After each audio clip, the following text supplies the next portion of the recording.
안녕하세요. 여배우의 책방의 달세뇨입니다.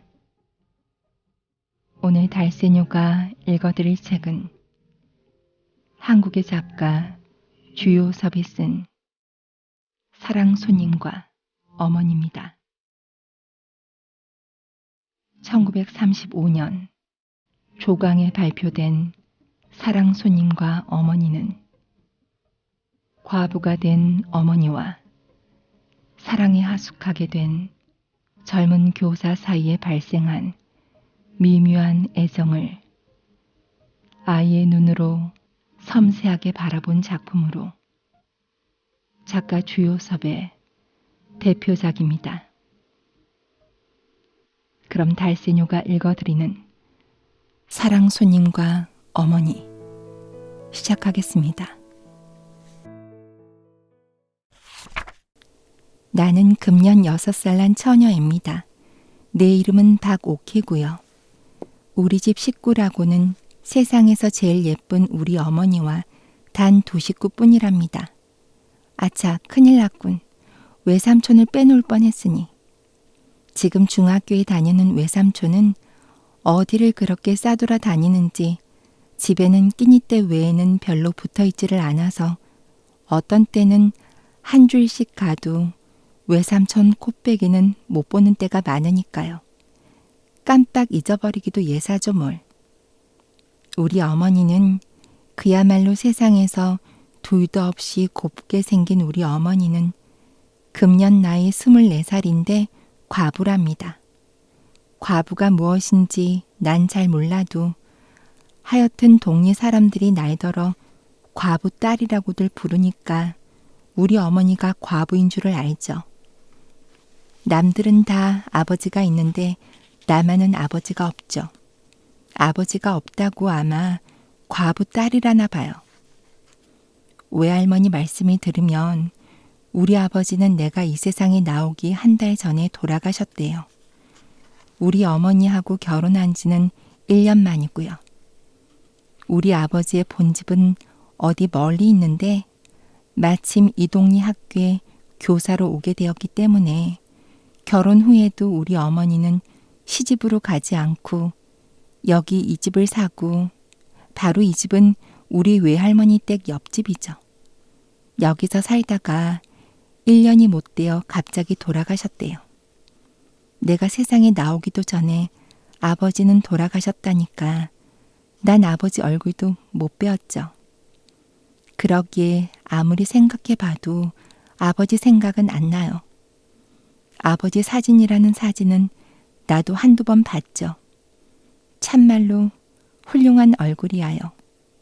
아버지가 살아계시다면 참말로 이 세상에서 제일 가는 잘난 아버지일 거야요. 그런 아버지를 보지도 못한 것은 참으로 분한 일이야요.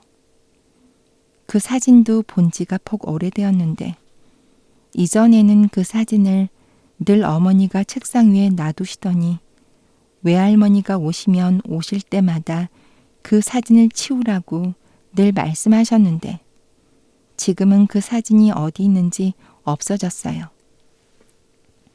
언젠가 한번 어머니가 나 없는 동안에 몰래 장롱 속에서 무엇을 꺼내 보시다가 내가 들어오니까 얼른 장롱 속에 감추는 것을 내가 봤는데 그게 아버지 사진인 것 같았어요. 아버지가 돌아가시기 전에 우리가 먹고 살 것을 남겨두고 가셨대요.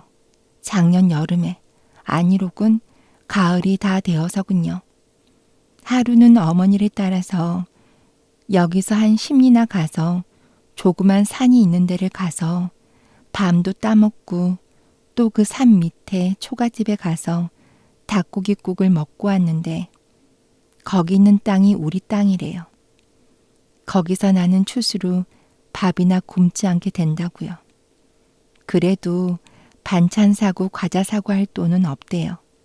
그래서 어머니가 다른 사람의 바느질을 맡아서 해주죠. 바느질을 해서 돈을 벌어서 그걸로 청어도 사고 달걀도 사고 내가 먹을 사탕도 사고 한다고요. 그리고 우리 집 정말 식구는 어머니와 나와 단둘뿐인데 아버지가 계시던 사랑방이 비어 있으니까 그 방도 쓸 겸 또 어머니의 잔심부름도 해줄 겸 해서 우리 외삼촌이 사랑방에 와 있게 되었대요. 금년 봄에는 날 유치원에 보내준다고 해서 난 너무나 좋아서 동무 아이들한테 실컷 자랑을 하고 나서 집으로 돌아오노라니까 사랑에서 큰 외삼촌이 웬 낯선 사람 하나와 앉아서 이야기를 하고 있었습니다. 큰 외삼촌이 날 보더니 오키야 하고 부르겠죠? 오키야 이리 온. 와서 이 아저씨께 인사드려라.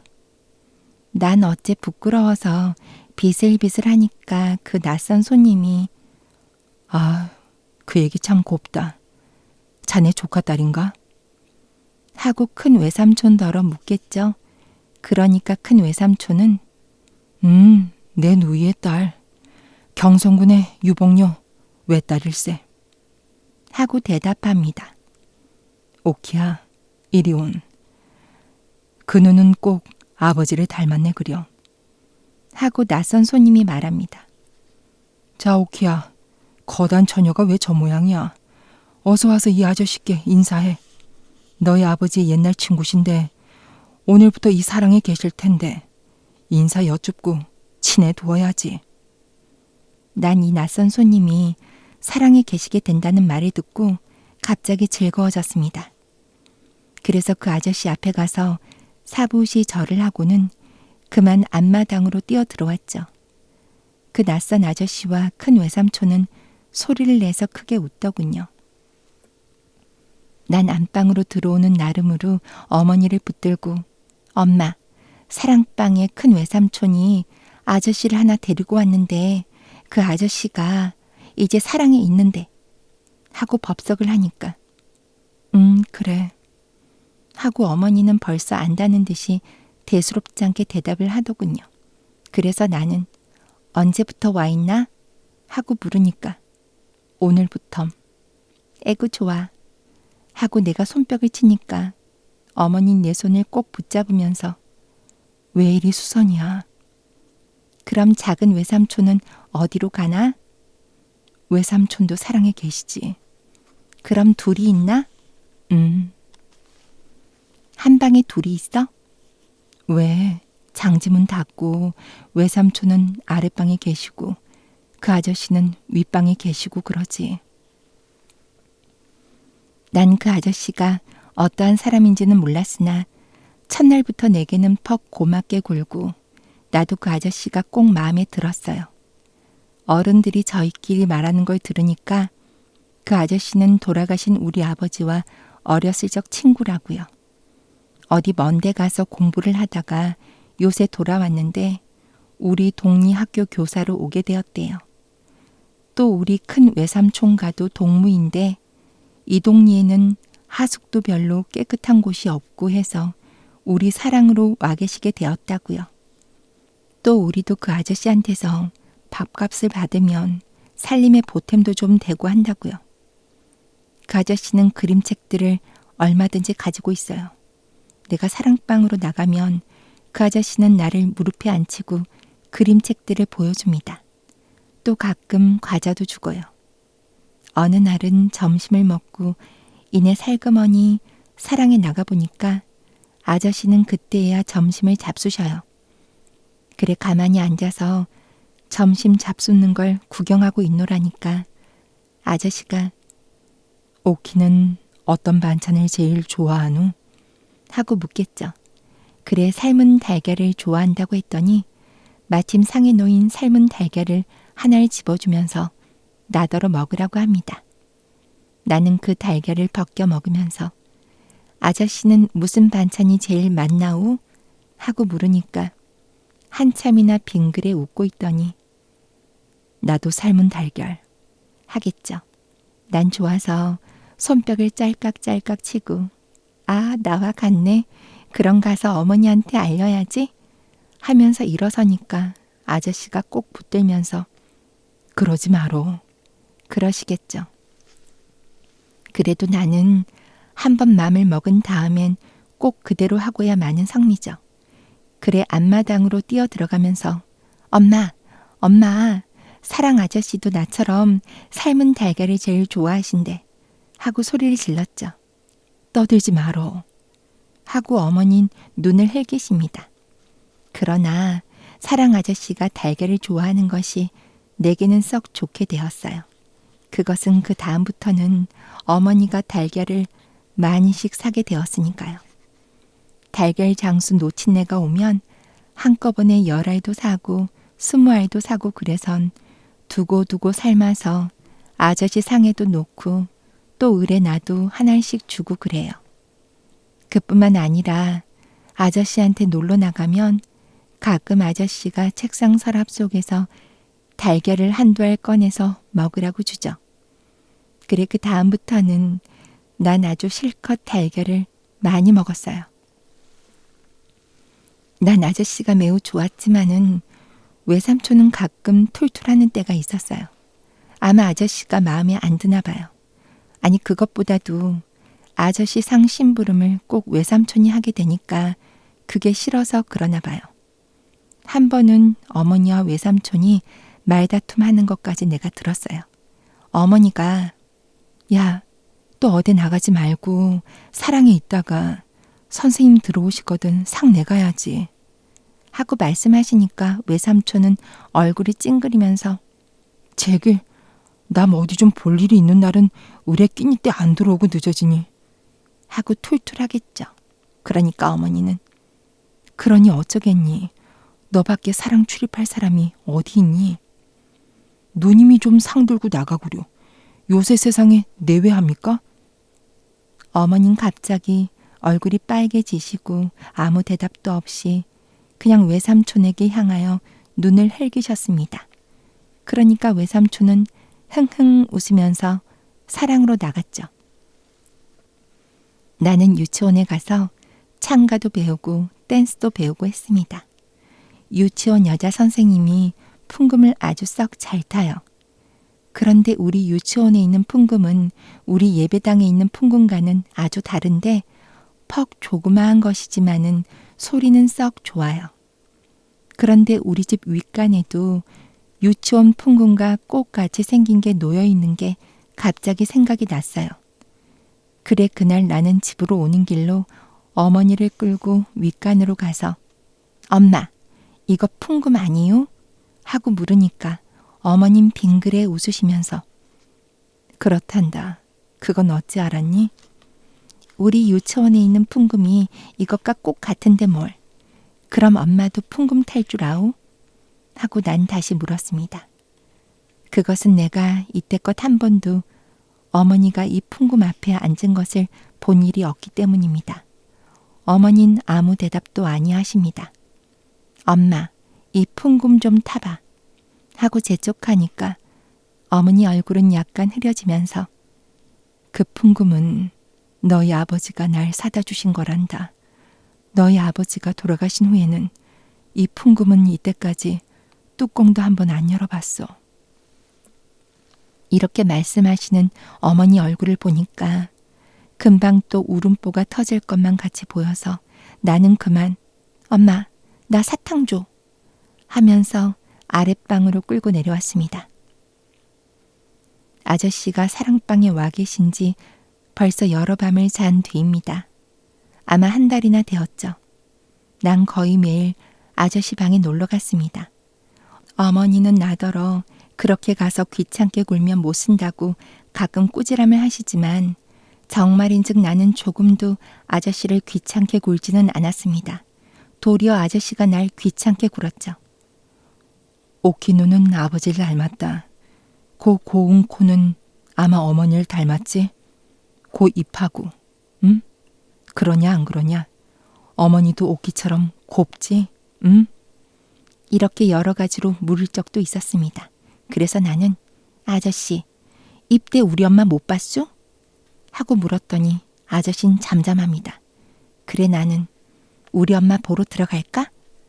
하면서 아저씨 소매를 잡아 당겼더니 아저씨는 펄쩍 뛰면서 아니 안 돼. 난 지금 분주해서 하면서 날 잡아 끌었습니다. 그러나 정말로는 무슨 그리 분주하지도 않은 모양이었어요. 그러기에 나더러 가란 말도 않고 그냥 나를 붙들고 앉아서 머리도 쓰다듬어 주고 뺨에 입도 맞추고 하면서 요 저고리 누가 해주지? 밤에 엄마하고 한자리에서 자니? 라는 둥 쓸데없는 말만 자꾸만 물었죠. 그러나 웬일인지 날 그렇게도 귀해해 주던 아저씨도 아랫방에 외삼촌이 들어오면 갑자기 태도가 달라지지요. 이것저것 묻지도 않고 날 꼭 껴안지도 않고 점잖게 앉아서 그림책이나 보여주시고 그러죠. 아마 아저씨는 우리 외삼촌을 무서워하나 봐요. 하여튼 어머니는 나더러 너무 아저씨를 귀찮게 한다고 어떤 땐 저녁 먹고 나서 날 방 안에 가둬두고 못 나가게 하는 때도 덜어 있었습니다. 그러나 조금 있다가 어머니가 바느질에 정신이 팔려서 골몰하고 있을 때 몰래 가만히 일어나서 나오죠.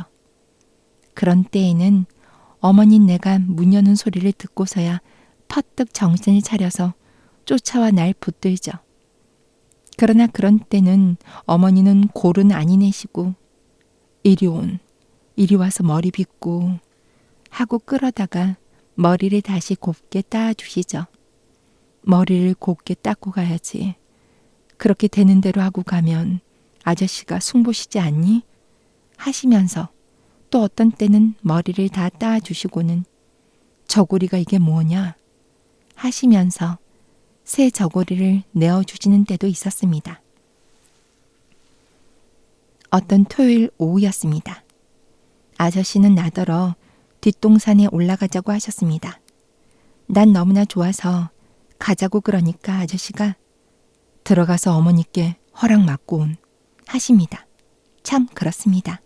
난 뛰어들어가서 어머니께 허락을 맡았습니다.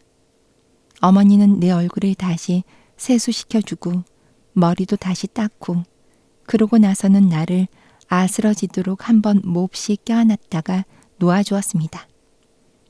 너무 오래 있지 말고, 응? 하고 어머니는 크게 소리치셨습니다. 아마 사랑 아저씨도 그 소리를 들었을 거야요. 뒷동산에 올라가서는 정거장을 한참 내려다 보았으나 기차는 안 지나갔습니다. 나는 풀잎을 쭉쭉 뽑아보기도 하고 땅에 누운 아저씨의 다리를 꼬집어 보기도 하면서 놀았습니다. 한참 후에 아저씨가 손목을 잡고 내려오는데 유치원 동무들을 만났습니다. 오키가 아빠하고 어디 갔다 온다, 응? 하고 한 동무가 말했습니다. 그 아이는 우리 아버지가 돌아가신 줄을 모르는 아이였습니다. 난 얼굴이 빨개졌습니다. 그때 나는 얼마나 이 아저씨가 정말 우리 아버지였더라면 하고 생각했는지 모릅니다. 난 정말로 한 번만이라도 아빠하고 불러보고 싶었습니다. 그리고 그날 그렇게 아저씨하고 손목을 잡고 골목골목을 지나오는 것이 어찌도 재미가 좋았는지요. 난 대문까지 와서 난 아저씨가 우리 아빠라면 좋겠다 하고 불쑥 말해버렸습니다. 그랬더니 아저씨는 얼굴이 홍당무처럼 빨개져서 날 몹시 흔들면서 그런 소리 하면 못 써 하고 말하는데 그 목소리가 몹시도 떨렸습니다. 난 아저씨가 몹시 성이 난 것처럼 보여서 아무 말도 못하고 안으로 뛰어들어갔습니다. 어머니가 어디까지 갔댄? 하고 나와 앉으며 묻는데 난 대답도 못하고 그만 쿨쩍쿨쩍 울었습니다. 어머니는 놀라서 오키야 왜 그러니? 응? 하고 자꾸만 물었으나 난 아무 대답도 못하고 울기만 했습니다. 이튿날은 일요일인 고로 난 어머니와 함께 예배당일을 가려고 차리고 나서 어머니가 옷을 갈아입는 동안 잠깐 사랑에 나가봤습니다. 아저씨가 아직도 성이 났나? 하고 가만히 방 안을 들여다봤더니 책상에 앉아서 무엇을 쓰고 있던 아저씨가 내다보면서 빙그레 웃었습니다. 그 웃음을 보고 난 마음을 놨습니다. 아저씨가 지금은 성이 풀린 게 확실하니까요. 아저씨는 나를 이리 보고 저리 보고 훑어보더니 오키, 오늘 어디 가노? 이렇게 곱게 차리고 하고 물었습니다. 엄마하고 예배당에 가. 예배당에? 아저씨는 잠시 날 멍하니 바라보더니 어느 예배당에?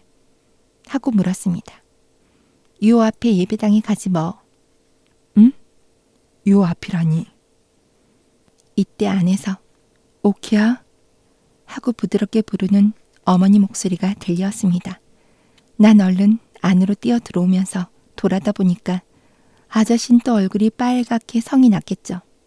내 원 참으로 무슨 일로 요샌 아저씨가 그렇게 성을 잘 내는지 알 수 없었습니다. 예배당에 가서 찬미하고 기도하다가 기도하는 중간에 갑자기 나는 혹시 아저씨도 예배당에 오지 않았나? 하는 생각이 나서 눈을 뜨고 고개를 들어 남자석을 바라보았습니다. 그랬더니 바로 거기에 아저씨가 와 앉아 있겠죠? 그런데 아저씨는 어른이면서도 눈 감고 기도하지 않고 우리들처럼 눈을 뻔히 뜨고 여기저기 두리번 바라봅니다.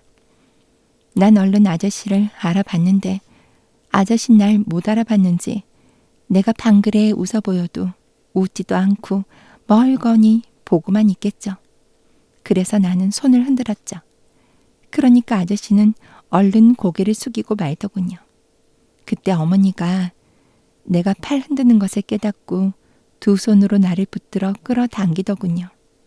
난 어머니 귀에다 입을 대고 저기 아저씨도 왔어 하고 속삭이니까 어머니는 흠칫하면서 내 입을 손으로 막고 막 끌어잡아다가 앞에 앉히고 고개를 누르더군요. 보니까 어머니도 얼굴이 홍당무처럼 빨개졌더군요. 그날 예배는 아주 젬병이었어요. 웬일인지 예배가 다 끝날 때까지 어머니는 성이 나서 강대만 향하여 앞으로 바라보고 앉았고 이전 모양으로 가끔 날 내려다보고 웃는 일이 없었어요. 그리고 아저씨를 보려고 남자석을 바라보아도 아저씨도 한 번도 바라봐 주지도 않고 성이 나서 앉아있고 어머니는 날 보지도 않고 공연히 꽉꽉 잡아당기죠. 왜 모두들 그리 성이 났는지 난 그만 의아하고 한번 울고 싶었어요. 그러나 바로 멀지 않은 곳에 유치원 선생님이 앉아있는 고로 울고 싶은 것을 아주 억지로 참았답니다. 내가 유치원에 입학한 후 처음 얼마 동안은 유치원에 갈 때나 올 때나 외삼촌이 바래다 주었습니다. 그러나 여러 밤을 자고 난 뒤에는 나 혼자서도 넉넉히 다니게 되었어요. 그러나 언제나 내가 유치원에서 돌아오는 때면 어머니가 옆 대문, 우리 집에는 대문이 사랑 대문과 옆 대문 둘이 있어서 어머니는 늘 이 옆 대문으로만 출입하시는 것이었습니다. 밖에 기다리고 섰다가 내가 다름질 쳐 가면 안고 집 안으로 들어가곤 하는 것이었습니다. 그런데 하루는 어쩐 일인지 어머니가 대문간에 보이지를 않겠죠. 어떻게도 화가 나던지요. 물론 머릿속으로는 아마 외할머니 댁에 가셨나 보다 하고 생각했지만은 하여튼 내가 돌아왔는데 문간에서 기다리지 않고 집을 떠났다는 것이 몹시 나쁘게 생각되더군요. 그래서 속으로 오늘 엄마를 좀 골려야겠다 하고 생각하고 있는데 옆 대문 밖에서 아이고 얘가 원 벌써 왔나? 하는 어머니의 목소리가 들리더군요. 그 순간 나는 얼른 신을 벗어들고 안방으로 뛰어 들어가서 벽장문을 열고 그 속에 들어가서 숨어버렸습니다. 오키야, 오키 너 여태 안 왔니? 하는 어머니 목소리가 바로 뜰에서 나더니 여태 안 왔군 하면서 밖으로 나가는 모양이었습니다. 난 재미가 나서 혼자 웃었습니다. 한참을 있더니 집에서는 온통 야단이 났습니다. 어머니 목소리도 들리고 외할머니 목소리도 들리고 외삼촌 목소리도 들리고 글쎄 하루 종일 집이라고는 안 떠났다가 오키 유치원 파하고 오면 먹일 과자가 없기에 어머님 댁에 잠깐 갔다 왔는데 그동안에 이런 변이 생긴 걸 하는 것은 어머니 목소리. 글쎄 유치원에서 벌써 20분 전에 떠났다는데 원 중간에서. 하는 것은 외할머니 목소리. 하여튼 내 나가서 돌아댕겨 볼래다. 원 그것이 어딜 갔담? 하는 것은 외삼촌의 목소리. 이윽고 어머니의 울음소리가 가늘게 들렸습니다. 외할머니는 무엇라고 중얼중얼 이야기하는 모양이었습니다. 이제 그만하고 나갈까? 하고도 생각했으나 지난 주일날 예배당에서 성냈던 안가품을 해야지 하는 생각이 나서 난 그냥 벽장 안에 누워 있었습니다. 벽장 안은 답답하고 더웠습니다. 그래서 이윽고 부지 중에 난 슬며시 잠이 들고 말았습니다. 얼마 동안이나 잤는지요? 이윽고 잠을 깨어보니 아까 내가 벽장 안으로 들어왔던 것은 잊어버리고 참 이상스러운 데에 내가 누워있거든요. 어두컴컴하고 좁고 덥고 난 무서운 생각이 나서 엉엉 울기 시작했죠.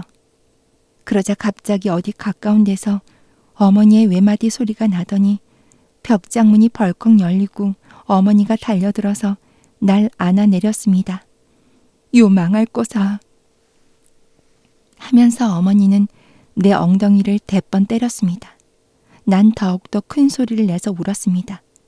그때 어머니는 날 끌어안고 어머니도 따라 울었습니다.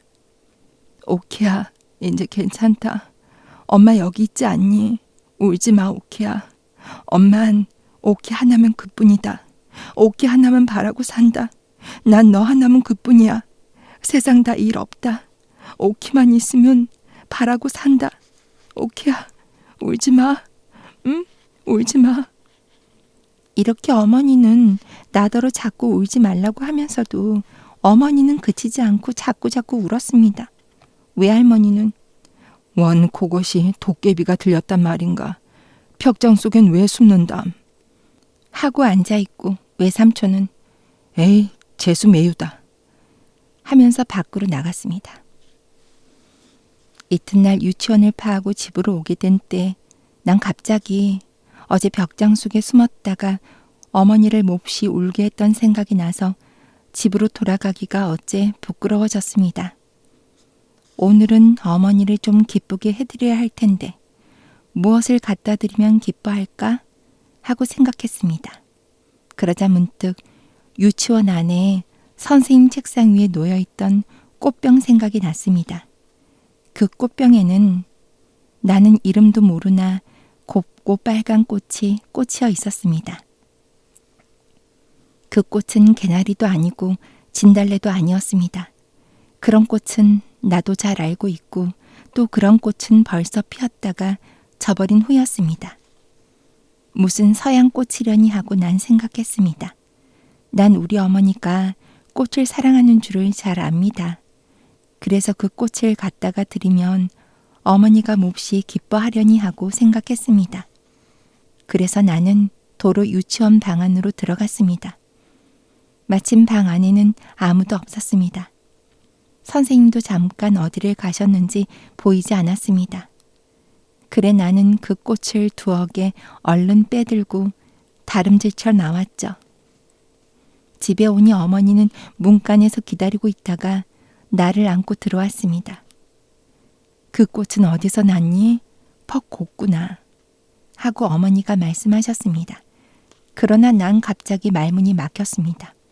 이걸 엄마 드리려고 유치원에서 가져왔어 하고 말하기가 어째 몹시 부끄러운 생각이 들었습니다. 그래 잠깐 망설이다가 이 꽃 저 사랑 아저씨가 엄마 갖다 주라고 줘 하고 불쑥 말했습니다. 그런 거짓말이 어디서 그렇게 툭 튀어나왔는지 나도 모르죠.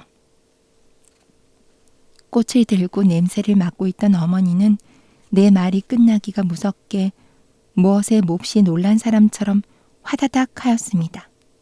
그러고는 금시에 어머니 얼굴이 그 꽃보다 더 빨갛게 되었습니다. 그 꽃을 든 어머니 손가락이 파르르 떠는 것을 난 봤습니다. 어머니는 무슨 무서운 생각을 생각하는 듯이 방 안을 휘 한번 둘러보시더니 오키야, 그런 거 받아오면 안 돼. 하고 말하는 목소리는 몹시 떨렸습니다. 나는 꽃을 그렇게도 좋아하는 어머니가 이 꽃을 받고 그처럼 성을 낼 줄은 참으로 뜻밖이었습니다.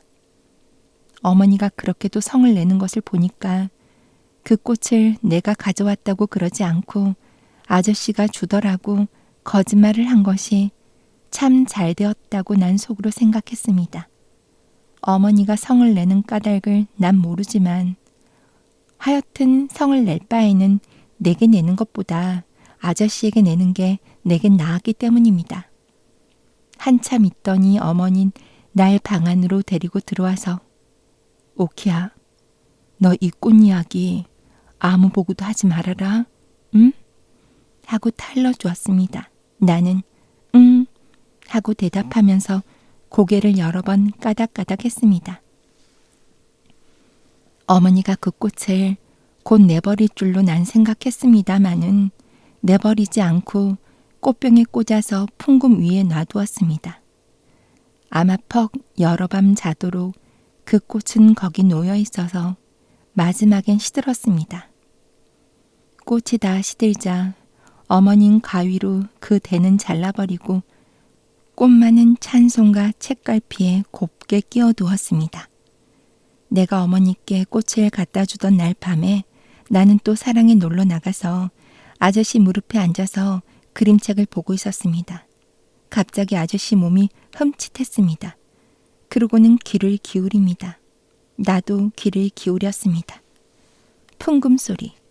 그 풍금 소리는 분명 안방에서 흘러나오는 것이었습니다. 엄마가 풍금 타나 보다 하고 난 벌떡 일어나서 안으로 뛰어갔습니다. 안방에는 불을 켜지 않았습니다. 그러나 그때는 음력으로 보름께나 되어서 달이 낮같이 밝은데 은빛 같은 흰 달빛이 방 안 절반 가득히 차 있었습니다. 나는 흰옷을 입은 어머니가 풍금 앞에 앉아서 고요히 풍금을 타는 걸 봤습니다. 나는 지금 나이 6살밖에 안 되었지만은 하여튼 어머니가 풍금을 타시는 것을 보는 것은 오늘이 처음이었습니다. 어머니는 우리 유치원 선생님보다도 풍금을 더 잘 타시는 것이었습니다.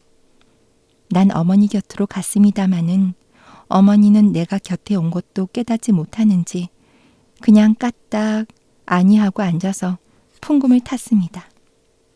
조금 있더니 어머니는 풍금 곡조에 맞추어서 노래를 부르기 시작했습니다. 어머니의 목소리가 그렇게도 아름다운 것도 난 이때까지 모르고 있었습니다. 어머니는 참으로 우리 유치원 선생님보다도 목소리가 훨씬 더 곱고 또 노래도 훨씬 더 잘 부르시는 것이었습니다. 난 가만히 서서 어머님 노래를 들었습니다. 그 노래는 마치 은시를 타고 별나라에서 내려오는 노래처럼 아름다웠습니다. 그러나 얼마 오래지 않아 목소리는 약간 떨리기 시작했습니다. 가늘게 떨리는 노랫소리. 그에 따라 풍금에 가는 소리도 바르르 떠는 듯 했습니다. 노랫소리는 차차 가늘어지더니 마지막엔 사르르 없어져 버렸습니다. 풍금 소리도 사르르 없어졌습니다. 어머니는 고요히 풍금에서 일어나시더니 옆에 섰는 내 머리를 쓰다듬었습니다. 그 다음 순간 어머니는 나를 안고 마루로 나오셨습니다. 어머니는 아무 말씀도 없이 그냥 나를 꼭 껴안는 것이었습니다. 달빛을 한박 받는 내 어머니 얼굴은 몹시도 새하얗다고 생각되었습니다. 우리 어머니는 참으로 천사 같다고 난 생각했습니다. 우리 어머니의 새하얀 두 뺨 위로는 쉴 새 없이 두 줄기 눈물이 줄줄 흘러내리고 있는 것을 나는 보았습니다. 그것을 보니 나도 갑자기 울고 싶어졌습니다. 어머니 왜 울어? 하고 나도 훌쩍거리면서 물었습니다. 오키야, 응? 한참 동안 어머닌 아무 말씀도 없었습니다. 그러나 한참 후에 오키야, 난 너 하나면 그뿐이다. 엄마, 어머닌 다시 대답이 없으셨습니다. 하루는 밤에 아저씨 방에서 놀다가 졸려서 안방으로 들어오려고 일어서니까 아저씨가 하얀 봉투를 서랍에서 꺼내어 내게 주었습니다. 오키, 이거 갖다가 엄마 드리렴. 지난달 밥값이라고. 응? 나는 그 봉투를 갖다가 어머니에게 드렸습니다. 어머님 그 봉투를 받아들자 갑자기 얼굴이 파랗게 질렸습니다. 그 전날 달밤에 마루에 앉았을 때보다도 더 새하얗다고 생각되었습니다. 어머님 그 봉투를 들고 어쩔 줄을 모르는 듯이 초조한 빛이 나타났습니다. 나는 그거 지난달 밥값이래 하고 말을 하니까 어머님 갑자기 잠자다 깨나는 사람처럼 응? 하고 놀래더니 또 금시에 백지장같이 새하얗던 얼굴이 빨갛게 물들었습니다. 봉투 속으로 들어갔던 어머니의 파들파들 떨리는 손가락이 지전을 몇 장 끌고 나왔습니다. 어머니는 입술에 웃음을 약간 띠면서 후 하고 한숨을 내쉬었습니다. 그러나 그것도 잠깐. 다시 어머니는 무엇에 놀랐는지 흠칫하더니 금시의 얼굴이 다시 새하얘지고 입술이 바르르 떨렸습니다. 어머니의 손을 바라다 보니 거기에는 지전 몇 장 외에 네모로 접은 흰 종이가 한 장 잡혀 있는 것이었습니다. 어머니는 한참을 망설이는 모양이었습니다. 그러더니 무슨 결심을 한 듯이 입술을 악물고 그 종이를 차근차근 펴들고 그 안에 쓰인 글을 보았습니다. 나는 그 안에 무슨 글이 쓰여 있는지 알 도리가 없었으나 어머니는 그 글을 읽으면서 금시의 얼굴이 파랬다 빨겠다 하고 그 종이를 든 손은 이제는 바들바들이 아니라 와들와들 떨려서 그 종이가 부석부석 소리를 내게 되었습니다. 한참 후에 어머니는 그 종이를 아까 모양으로 네모지게 접어서 돈과 함께 도로 넣어 반지 그릇에 던졌습니다. 그러고는 정신 나간 사람처럼 멀거니 앉아서 전등만 쳐다보는데 어머니 가슴이 불룩불룩합니다. 난 어머니가 혹시 병이나 나지 않았나 하고 염려가 되어서 얼른 가서 무릎에 안기면서 엄마 잘까? 하고 말했습니다. 엄마는 내 뺨에 입을 맞춰 주었습니다. 그런데 어머니의 입술이 어쩌면 그리도 뜨거운지요. 마치 불에 달군 돌이 볼에 와닿는 것 같았습니다. 한참을 자고 나서 잠이 채 깨지는 않았으나 어렴풋한 정신으로 옆을 쓸어보니 어머니가 없었습니다. 가끔 가다가 난 그런 버릇이 있어요. 어렴풋한 정신으로 옆을 쓸면 어머니의 보드라운 살이 만져지죠.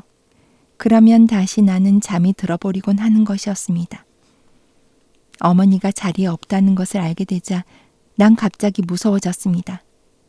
그래서 잠은 다 달아나고 눈을 번쩍 뜨고 고개를 돌려 살펴봤습니다. 방 안은 불은 안 켰지만 어슴푸레하게 밝습니다. 뜰로 하나 가득한 달빛이 방 안에까지 희미한 밝음을 던져주는 것이었습니다. 윗목을 보니 우리 아버지의 옷을 넣어두고 가끔 어머니가 꺼내서 쓸어보시는 그 장롱문이 열려있고 그 아래 방바닥에는 흰옷이 한 무더기 널려 있습니다. 그리고 그 옆에는 장롱을 반쯤 기대고 자리옷만 입은 어머니가 주춤하고 앉아서 고개를 위로 쳐들고 눈은 감고 무엇이라고 입술로 소곤소곤 외우고 있는 게 보였습니다. 아마 기도를 하나 보다 하고 난 생각했습니다. 난 자리에서 일어나서 기어가서 어머니 무릎을 뻐개고 기어 들어갔습니다. 엄마, 뭐해? 어머니는 소곤거리기를 그치고 눈을 떠서 날 한참이나 물끄러미 들여다보십니다. 오키야, 응? 가서 자자. 엄마도 같이 자. 그래, 엄마도 같이 자. 그 목소리가 어째 싸늘하다고 내게 생각되었습니다. 어머니는 돌아가신 아버지의 옷들을 한 가지씩 들고는 가만히 손바닥으로 쓸어보고는 장롱 안에 넣었습니다. 하나씩 하나씩 쓸어보고는 장롱 안에 넣곤 하여 그 옷을 다 넣은 때 장롱 문을 닫고 쇠를 채우고 나서 나를 안고 자리로 돌아왔습니다. 엄마, 우리 기도하고 자? 하고 난 물었습니다. 어머니는 나를 밤마다 재워줄 때마다 반드시 기도를 하는 것이었습니다. 내가 할 줄 아는 기도는 주기도문 뿐이었습니다. 그 뜻은 하나도 모르지만 어머니를 따라서 자꾸자꾸 해봐서 지금에는 나도 주기도문을 잘 외웁니다. 그런데 웬일인지 어젯밤 잘 때에는 어머니가 기도할 것을 잊어버리고 그냥 잤던 것이 지금 생각이 났기 때문에 난 그렇게 물었던 것입니다. 어젯밤 자리에 들 때 내가 기도할까? 하고 말하고 싶었으나 어머니가 너무도 슬픈 빛을 띠고 있는 고로 그만 나도 가만히 아무 소리 없이 잠이 들고 말았던 것입니다. 기도하자. 하고 어머니가 고요히 기도했습니다. 엄마가 기도해. 하고 난 갑자기 어머니의 기도하는 보드라운 음성이 듣고 싶어져서 말했습니다.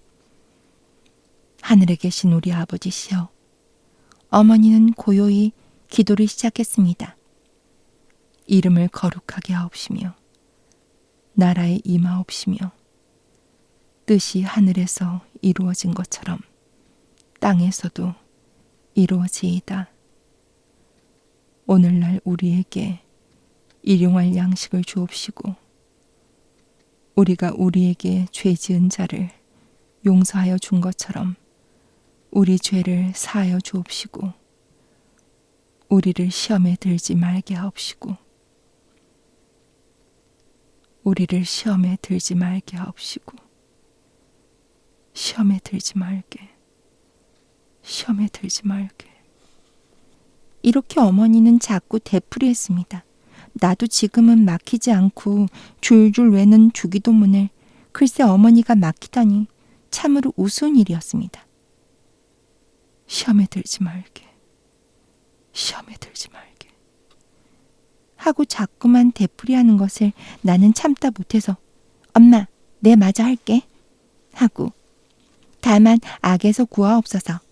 대개 나라와 권세와 영광이 아버지께 영원히 있사옵니다. 하고 내가 끝을 마쳤습니다. 어머니는 한참이나 가만히 있다가 오랜 후에야 겨우 아멘 하고 속삭였습니다. 요새 와서 어머니 하는 일이란 참으로 알 수 없는 노릇입니다. 어떤 때는 어머니도 퍽 유쾌하셨습니다. 밤에 때로는 풍금도 타고 또 때로는 찬송가도 부르고 그러실 때는 나도 너무나 좋아서 가만히 어머니 옆에 앉아서 듣습니다. 그러나 가끔 그 독창은 소리 없는 울음으로 끝을 맺는 때가 많는데 그런 때면 나도 따라서 울었습니다.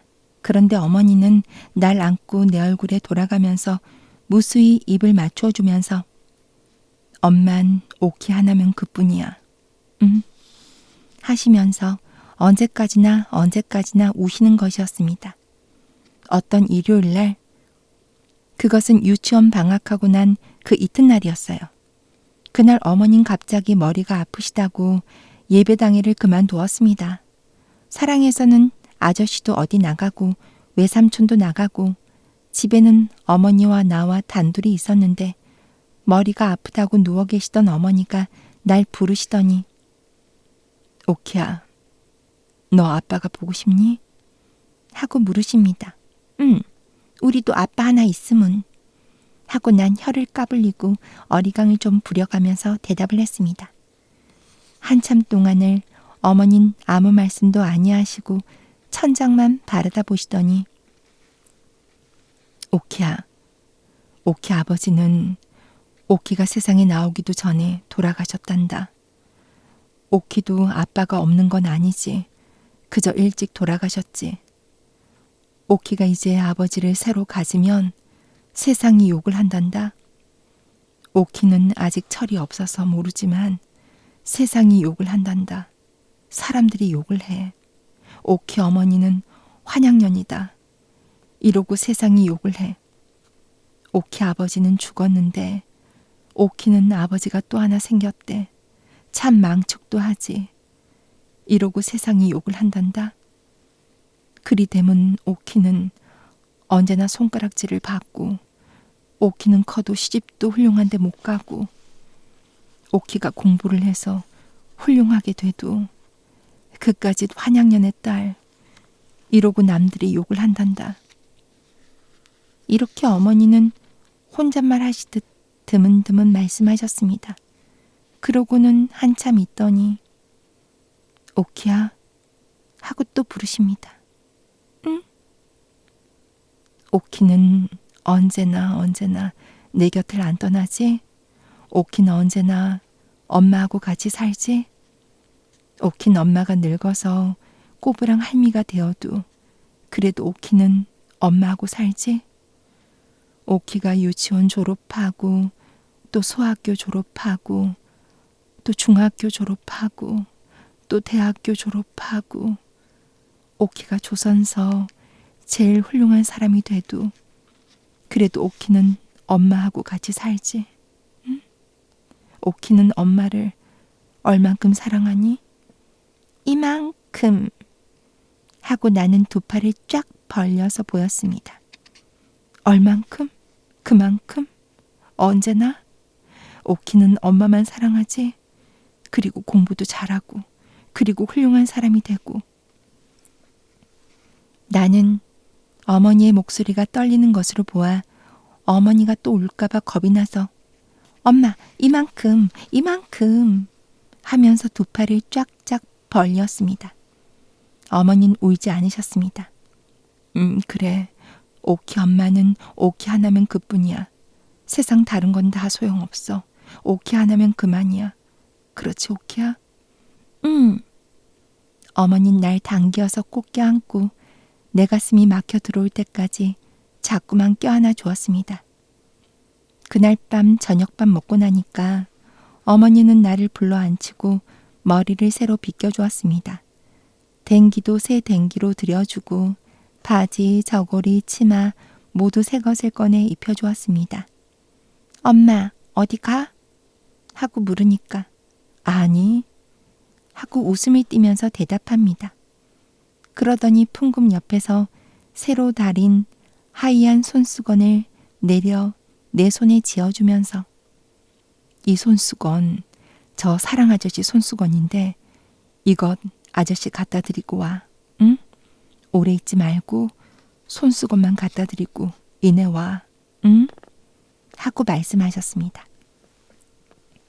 손수건을 들고 사랑으로 나가면서 나는 그 손수건 접이 속에 무슨 발각발각하는 종이가 들어있는 것처럼 생각되었습니다만 그것을 펴보지 않고 그냥 갖다가 아저씨에게 주었습니다.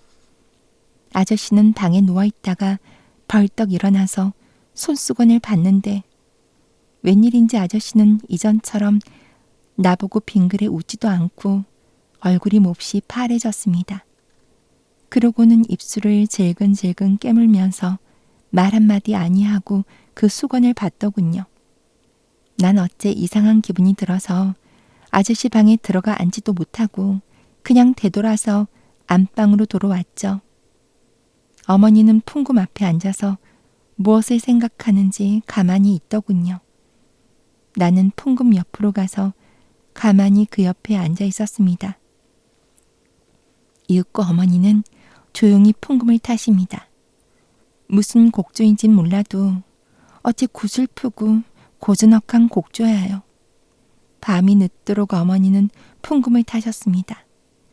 그 구슬프고 고즈넉한 곡조를 계속하고 또 계속하면서 여러 밤을 자고 난 어떤 날 오후에 난 오래간만에 아저씨 방에 나가봤더니 아저씨가 짐을 싸느라고 분주하겠죠? 내가 아저씨에게 손수건을 갖다 드린 다음부터는 웬일인지 아저씨가 나를 보아도 언제나 퍽 슬픈 사람, 무슨 근심이 있는 사람처럼 아무 말도 없이 날 물끄러미 바라만 보고 있는 고로 나도 그리 자주 놀러 나가지 않았던 것입니다. 그랬었는데 이렇게 갑자기 짐을 꾸리는 걸 보고 난 놀랐습니다. 아저씨, 어디 가오? 멀리 간다. 언제? 오늘. 기차 타고? 기차 타고. 갔다가 언제 또 오우? 아저씨는 아무 대답도 없이 서랍에서 예쁜 인형을 하나 꺼내서 내게 주었습니다. 오키, 이것 가져. 오키는 아저씨 가고 나면 아저씨 이내 잊어버리고 말겠지? 난 갑자기 슬퍼졌습니다. 그래서 아니? 하고 얼른 대답하고 인형을 안고 안으로 들어왔습니다. 엄마 이것 봐. 아저씨가 이거 나 줬다오. 아저씨가 오늘 기차 타고 먼 데로 간대. 하고 내가 말했으나 어머니는 대답이 없으십니다. 엄마, 아저씨 왜 가오?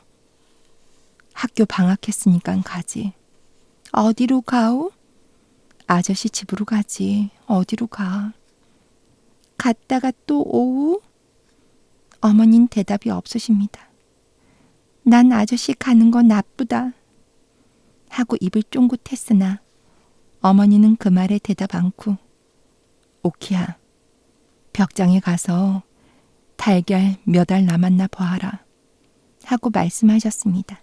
나는 깡충깡충 방 안으로 들어갔습니다. 달걀은 6알이 있었습니다. 6알 하고 난 소리쳤습니다. 다 가지고 이리 나오너라. 어머니는 그 달걀 6알을 다 삶았습니다. 그 삶은 달걀 6알을 손수건에 싸놓고 또 반지에 소금을 조금 싸서 한 기퉁에 넣었습니다. 오키야, 너 이거 갖다 아저씨 드리고 가시다가 착간에서 잡수시랜다고. 응? 그날 오후에 아저씨가 떠나간 다음 난 방에서 아저씨가 준 인형을 업고 자장자장 잠을 재우고 있었습니다. 어머니가 부엌에서 들어오시더니 오키야, 우리 뒷동산에 바람이나 쐬러 올라갈까? 하십니다. 가 하면서 나는 좋아 덤비었습니다. 잠깐 다녀올 터이니 집을 보고 있으라고 외삼촌에게 이르고 어머니는 내 손목을 잡고 나섰습니다. 엄마, 나 저 아저씨가 준 인형 가지고 가? 그러렴. 난 인형을 안고 어머니 손목을 잡고 뒷동산으로 올라갔습니다. 뒷동산에 올라가면 정거장이 빤히 내려다 보입니다. 엄마, 저 정거장 봐. 기차가 없어. 어머닌 아무 말씀도 없이 가만히 서 계십니다. 사르르 바람이 와서 어머니 모시 치마 자락을 산들산들 흔들어 주었습니다. 그렇게 산 위에 가만히 서 있는 어머니는 다른 때보다도 더 한층 예쁘게 보였습니다. 저편 산 모퉁이에서 기차가 나타났습니다. 아, 저기 기차 온다. 하고 나는 좋아서 소리쳤습니다. 기차는 정거장에서 잠시 머물더니 금시에 삑 하고 소리를 지르면서 움직였습니다. 기차 떠난다. 하면서 나는 손뼉을 쳤습니다. 기차가 저편 산 모퉁이 뒤로 사라질 때까지. 그리고 그 굴뚝에서 나는 연기가 하늘 위로 모두 흩어져 없어질 때까지 어머니는 가만히 서서 그것을 바라다 보았습니다. 뒷동산에서 내려오자 어머니는 방으로 들어가시더니 이때까지 늘 열어두었던 풍금 뚜껑을 닫으십니다. 그러고는 거기 쇠를 채우고 그 위에다가 이전 모양으로 반지그릇을 얹어 놓으십니다. 그러고는 그 옆에 있는 찬송가 책을 맥없이 들고 뒤적뒤적 하시다가 빼빼 마른 꽃송이를 그 갈피에서 집어내시더니 오키야, 이건 내다 버려라. 하고 그 마른 꽃을 내게 주었습니다. 그 꽃은 내가 유치원에서 갔다가 어머니께 드렸던 그 꽃입니다. 그러자 옆 대문이 삐걱 하더니 달걀 사소 하고 매일 오는 달걀 장수 노친네가 달걀 광주리를 이고 들어왔습니다. 이제 우리 달걀 안 사요. 달걀 먹는 이가 없어요. 하시는 어머니의 목소리는 맥이 한 푼 어치도 없었습니다. 나는 어머니의 이 말씀에 놀라서 때를 좀 써보려고 했으나 석양에 빤히 비치는 어머니 얼굴을 볼 때 그 용기가 없어지고 말았습니다. 그래서 아저씨가 주신 인형 귀에다가 내 입을 갖다 대고 가만히 속삭였습니다. 예, 우리 엄마가 거주뿔이 썩 자라누나. 내가 달걀 좋아하는 줄 잘 알면서 먹을 사람이 없대누나. 때를 좀 쓰고 싶다만 우리 엄마 얼굴 좀 봐. 어쩜 저리도 새파래졌을까? 아마 어디가 아픈가 보다. 라고요.